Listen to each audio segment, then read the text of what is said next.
വയനാട്ടിൽ കാട്ടാന ആക്രമണത്തിൽ വീണ്ടും മരണം. കുറുവാദ്വീപിലെ വനം സംരക്ഷണ സമിതി വാച്ചർ പാക്കം സ്വദേശി പോൾ വി.പി.യാണ് കൊല്ലപ്പെട്ടത്. വിദഗ്ധ ചികിത്സയ്ക്കായി കോഴിക്കോട് മെഡിക്കൽ കോളേജിൽ എത്തിച്ചെങ്കിലും രക്ഷിക്കാനായില്ല. എയർലിഫ്റ്റ് ചെയ്യാൻ ഹെലികോപ്റ്റർ എത്തിച്ചെങ്കിലും പരിക്ക് ഗുരുതരമായതിനാൽ റോഡ് മാർഗം കോഴിക്കോടേക്ക് എത്തിക്കുകയായിരുന്നു.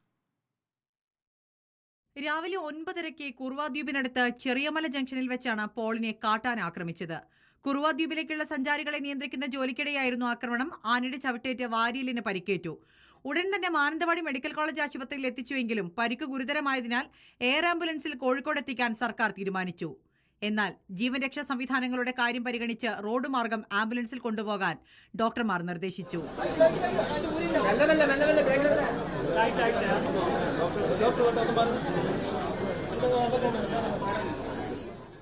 ഉച്ചയ്ക്ക് 12:58 ഡി ലെവൽ ICU ആംബുലൻസ് മാനന്തവാടിയിൽ നിന്ന് പോലീസ് അകമ്പടിയിൽ പുറപ്പെട്ടത്.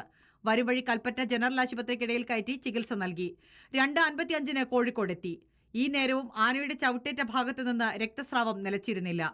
ആരോഗ്യമന്ത്രിയുടെ നിർദ്ദേശപ്രകാരം കോഴിക്കോട് മെഡിക്കൽ കോളേജിൽ സൗകര്യങ്ങൾ ഒരുക്കി കാത്തിരുന്ന ഡോക്ടേഴ്സിന് പോളിന്റെ ജീവൻ രക്ഷിക്കാനായില്ല.